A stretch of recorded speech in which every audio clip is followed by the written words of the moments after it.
నాకన్నా ఒక 1000 కోట్ల పారిశ్రామికవేత్త ఉంటాడు, 5,000 కోట్ల, 3,000 కోట్ల, 2,000 కోట్ల రాజకీయ నాయకులు పారిశ్రామికవేత్త ఉన్నారు. వాళ్ళకి 20 మంది కాదు 30 మంది ఉన్నా ఉంటారు. ఇప్పుడు ఇలాన్ మస్క్ 18 మంది, మొన్న లేటెస్ట్గా 19th చైల్డ్లో పుట్టాడు. సో ఇలాన్ మస్క్ ప్రాబ్లం లేదు. 19 ఏంది, 190 మంది పిల్లలు ఉన్నా కూడా ఇలాన్ మస్క్ పెంచగలుగుతాడు. ఎందుకంటే స్పేస్ ఎక్స్లు, టెస్లాలు ఉన్నాయి కదా. సో అసలు ఆ కాన్సెప్ట్ చంద్రబాబు నాయుడు చెప్తున్నది థియరీ కరెక్ట్, ఎందుకంటే ఆయన చెప్తున్న దాంట్లో పాయింట్ ఉంది. ఏంటి ఆ పాయింట్ అంటే replacement level total fertility rate, సంపూర్ణ సంతాన సాఫల్య రేటు అంటారు. అంటే ఎవరేజ్న ఒక కపుల్ ఎంతమంది పిల్లల్ని కనవచ్చు అని. సో 2.1 కనుక టోటల్ ఫెర్టిలిటీ రేట్ TFR ఉంటే జననాల మరణాల రేటు సమానంగా ఉండి జనాభా స్థిరీకరించబడుతుంది, పాపులేషన్ స్టెబిలైజ్ అవుతుంది, పెరగదు తగ్గదు. సో ఇప్పుడు ఆంధ్రప్రదేశే కాదు, తెలంగాణ, కేరళ, తమిళనాడు అన్నిట్లో కూడా ప్రాబ్లం ఏంటి అంటే TFR అనేది ఆ రిప్లేస్మెంట్ లెవెల్ కన్నా కిందికి పడిపోయింది. 1.5 to 1.8 మధ్యలో ఉంది. అదే మీకు బీహార్లో 3 ఉంది, యూపీలో కూడా 2.5 దాకా ఉంది. సో అందువల్ల చంద్రబాబు నాయుడు చెప్తున్న దాంట్లో పాయింట్ ఏంటి కరెక్ట్, అది ఏజింగ్ పాపులేషన్ పెరుగుతారు. ఎందుకంటే TFR రిప్లేస్మెంట్ లెవెల్ కన్నా పడిపోవడం వల్ల పనిచేసే వారి వయస్సు తగ్గి డిపెండెంట్ పాపులేషన్ పెరుగుతుంది, అంటే వృద్ధుల సంఖ్య పెరుగుతుందని. అది థియరిటికలీ కరెక్ట్. కానీ అదే సమయంలో అలా అని చెప్పి జనాభా పెంచుకుంటూ పోతే ఏం జరుగుతుంది అంటే దుర్భరంగా ఉంటుంది జీవితాలు. నేను అదే చెప్పింది. ఇప్పుడు 10,000 ఆదాయం ఉన్న ఆంధ్రప్రదేశ్లో ఒక కుటుంబానికి 4 పిల్లలు కనండి అని చంద్రబాబు నాయుడు చెబితే ఆ 4 బాధ్యతను ఎవరు పోషిస్తారు? ఆ 4 తమ కాళ్ళపైన తాము నిలబడలేనప్పుడు ఆ 4కి మా తల్లికి వందనం ఇవ్వగలుగుతాడా చంద్రబాబు నాయుడు? 4కి ఆరోగ్యశ్రీ ఇవ్వాలి. మరి ఇంతమంది భార్యలు ఇచ్చినా కూడా ఇంకా 4 పోషించలేరే. అందువల్ల జనాభా డైనమిక్స్, పాపులేషన్ మేనేజ్మెంట్ ముందు మాట్లాడే ముందు ఈ పాపులేషన్ను India is enjoying a demographic dividend. ఇప్పుడు మన దేశంలో 42 కోట్ల మంది యువత ఉన్నారు. మన మీడియన్ ఏజ్ 28 ఇయర్స్ దాకా ఉంది. సో ఇండియాలో 15 to 29 ఇయర్స్ వయసు ఉన్న వాళ్ళు 29%. ఇండియాలో మీకు 15 to 65 వర్కింగ్ ఏజ్ పాపులేషన్ 68%. దీన్నే డెమోగ్రఫిక్ డివిడెండ్ అంటారు. డెమోగ్రఫిక్ డివిడెండ్ అంటే పనిచేసే వారి సంఖ్య ఆధారపడుతున్న వారికన్నా ఎక్కువ ఉండాలి. ఎందుకంటే జనాభాలో కానీ, ఒక సమాజంలో కానీ, ఒక కుటుంబంలో కానీ ఆధారపడేవారు ఉంటారు, పిల్లలు, వృద్ధులు. పనిచేసే వాళ్ళు ఉంటారు, మిగతా వాళ్ళందరూ. సో పనిచేసే వాళ్ళు ఆధారపడే వాళ్ళకన్నా, అంటే working age population should be higher than the dependent population. దాన్ని డెమోగ్రఫిక్ డివిడెండ్ అంటారు. ఇవాళ అప్పుడు మన ఇండియాలో as of today 68% working age population 15 to 65 years అనుకుంటే, ఏమంటే లేదు 15 to 59 ఇయర్స్ 60 ఇయర్స్ అనుకుని కొద్దిగా తక్కువ ఉంటారు. డిపెండెంట్ పాపులేషన్ 32% ఉన్నారు. దీన్నే డెమోగ్రఫిక్ డివిడెండ్ అంటారు. కానీ వర్కింగ్ ఏజ్ పాపులేషన్ ఉంటేనే సరిపోదు, వారికి సరైనటువంటి అంశాలు ఉండాలి. మీకు దానికి కూడా ఒక సింపుల్ ఉదాహరణ చెప్తాను. ఒక కుటుంబంలో ఒక్కడే బిడ్డ ఉన్నాడు, బిడ్డ ఒక్కరే ఉన్నారు, ఒక కొడుకున్నాడు. వాడు 10వ తరగతి ఫెయిల్ అయ్యిండు, వాడు చదవడు, అవారా తిరుగుతాడు, వాడికి ఏ ఉద్యోగం లేదు, ఏ స్కిల్ లేదు. ఇంకో కుటుంబానికి 4 పిల్లలు ఉన్నారు. ఒకరు IIT సెలెక్టెడ్, ఒకరు IIM సెలెక్టెడ్, ఒకరు All India Institute of Medical సైన్సెస్లో MD చేస్తున్నాడు, ఇంకొకడు IAS అయ్యాడు. ఇప్పుడు జనాభా పెరగడం సమస్య, పెరగకపోవడం సమస్య. ఒక్క బిడ్డ ఉన్నవాడు కూడా ఇబ్బంది పడుతున్నాడు, 4 బిడ్డలు ఉన్న వాళ్ళు కూడా ఆనందంగా ఉన్నారు. ఎందుకంటే 4 పిల్లల్లో IIT, IIM, IAS, all India institute medical sciences. 4 ఏంది, అట్లాంటి బిడ్డలు అనుకుంటే 10 మంది ఉన్నాయి కాదు, కానీ అందరికీ అలాంటి బిడ్డలు ఉండరే. సో అంటే అర్థం ఏంటి, నేను ఈ ఎగ్జాంపుల్ నుంచి మీకు చెప్తున్నది ఏంటి అంటే పిల్లలు ఎంతమంది ఉన్నారన్నది కాదు, ఆ పిల్లలకు మనము ఉద్యోగాలు కల్పిస్తున్నామా, వారికి చదువు మంచి నాణ్యత కలిగిన చదివిస్తున్నామా, వారికి నాణ్యత కలిగిన ఆరోగ్యం ఇస్తున్నామా, వారికి నాణ్యత కలిగిన స్కిల్స్ ఇస్తున్నామా? ఇవేవి చూడకుండా జనాభా పెంచడం అంటే ఏంటి? ఇప్పుడు ఒక్క బిడ్డ ఉండే ఇబ్బంది పడుతున్నాడు, అవారాగా తిరుగుతున్నాడు. ఇంకా నలుగురు అవారా తిరిగారనుకోండి, ఎలాంటి పరిస్థితి ఉంటుంది ఆ ఫ్యామిలీకి? ఇప్పుడు మన ఇళ్ళల్లోనే చూడండి, ముగ్గురు పిల్లలు ఉండి బాగా ఉన్న కుటుంబాలు ఉంటాయి, ఒక్కడే ఉండి కూడా బాధపడుతున్న కుటుంబాలు ఉంటాయి. పిల్లలు ఎంతమందితో సంబంధమే లేదు, ఆ పిల్లలు ఏ పొజిషన్లో ఉన్నారన్న దాంతో ఆధారపడి ఉంటుంది కదా. ఇలా నాకు ఇద్దరు పిల్లలు, ఓ కొడుకు ఎంఎస్ చేసి అమెరికాలో గూగుల్లో వాడు సీనియర్ టెక్నికల్ మేనేజర్గా ఉన్నాడు. ఇంకో బిడ్డ బిర్లా ఇన్స్టిట్యూట్ టెక్నాలజీ ఆఫ్ సైన్సెస్లో చదివి ఇప్పుడు ఒక టాప్ కంపెనీలో గుర్గాంలో పనిచేస్తోంది. సో దానికి ఒక 2 లక్షల శాలరీ ఉంది. నా కొడుకు $2 లక్షల శాలరీ ఉంది. సో నా హాయిగా ఉన్న నాకు ఇద్దరు పిల్లలు ఉండడం.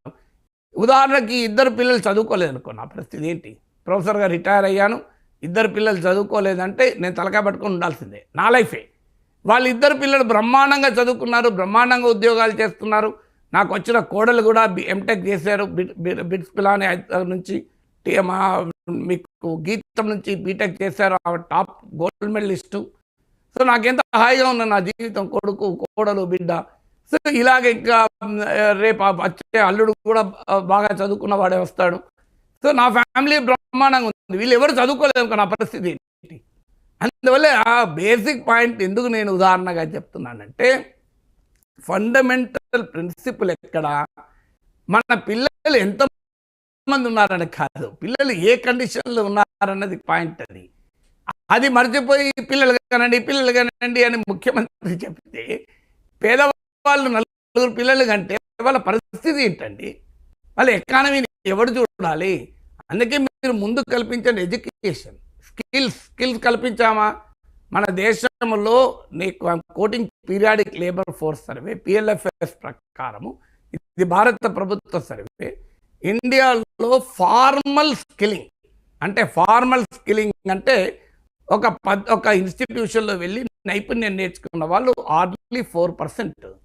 ఇదే మీకు అమెరికాలో 52%, ఇదే చైనాలో 80%, సౌత్ కొరియాలో 96%. అందుకే సౌత్ కొరియాలో ఒక శాంసంగ్ సృష్టించబడ్డది, చైనాలో ఒక డీప్సీక్ వచ్చింది, అమెరికాలో ఒక గూగుల్, మైక్రోసాఫ్ట్లు, మెటాలు వచ్చాయి, యాపిల్ వచ్చాయి. సో మొదలు మనం స్కిల్ నేర్పాలి. మన బిడ్డలకు మన నైపుణ్యాన్ని ఇవ్వగలుగుతున్నాం. ఇవాళ స్వాతంత్రోద్యమ కాలంలో డిమాండ్ 6% ఆఫ్ జీడిపి ఎడ్యుకేషన్ పైన ఖర్చు పెట్టాలని కొఠారి కమిషన్ 70 ఏళ్ల కింద చెప్పింది. ఇవాళకి ఇండియాలో ఎడ్యుకేషన్ పైన ఖర్చు పెడుతున్నది 2.9%. అందులో annual status of education Afsar నివేదిక చెప్తున్నది లెర్నింగ్ అవుట్కమ్ చాలా పూర్. 8వ తరగతి చదువుతున్న 7వ తరగతి చదువుతున్న బిడ్డ 3వ తరగతి బిడ్డ చదివే రీడింగ్, రైటింగ్ అండ్ అరిథమెటిక్ రాదు. ఇది పరిస్థితి మన దేశంలో. సో మరి ఈ ఎడ్యుకేషన్ స్టాండర్డ్ పెంచకపోతే మన పిల్లల కంటే ఉపయోగమా? హెల్త్, ఇవాళ WHO world health organisation standards ప్రకారము ప్రతి 1000 మంది జనాభాకు 3.5 బెడ్స్ ఉండాలి. ఇండియాలో ఎంత ఉన్నది? 1.4 బెడ్స్ ఉన్నాయి. అదే ప్రభుత్వంలోనైతే 0.79 ఉంది. 1.4 బెడ్స్ పర్ 1000 పాపులేషన్ ఉంది. గవర్నమెంట్ సెక్టార్లో 0.79 ఉంది.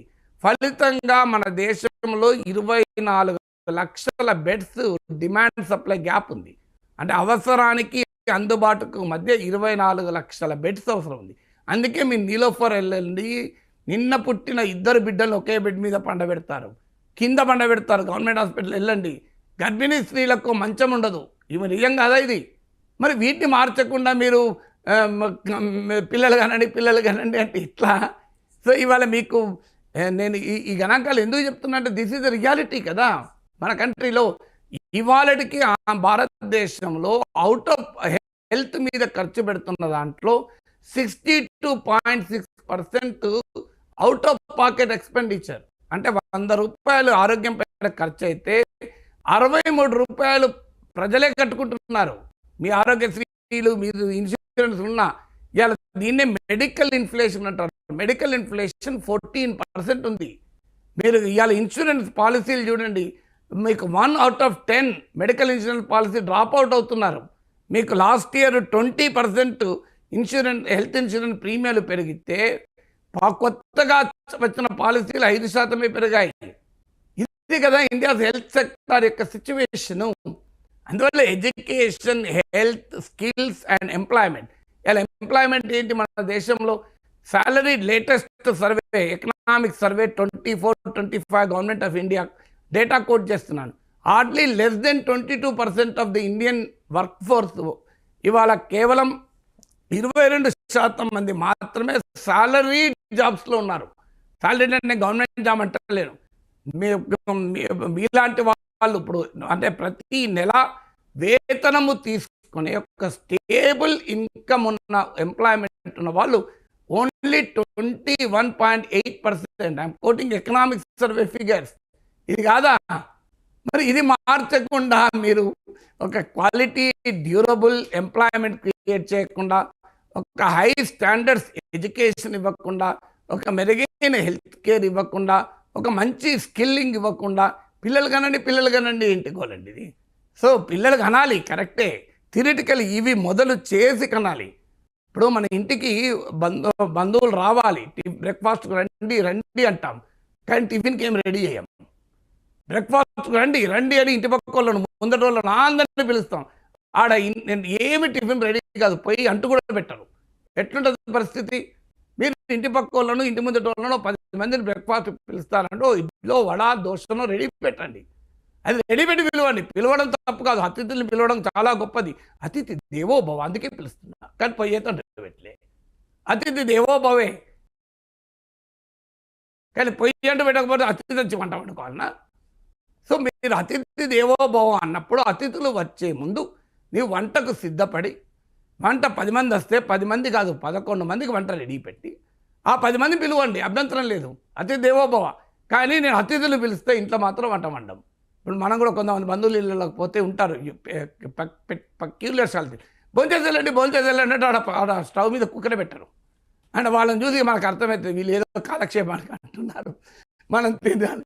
ఓ పొరపాటున ఒకటి తింటా అంటే అప్పుడు వెళ్ళి కుక్కర్ పెడతారు. అంటే మనకు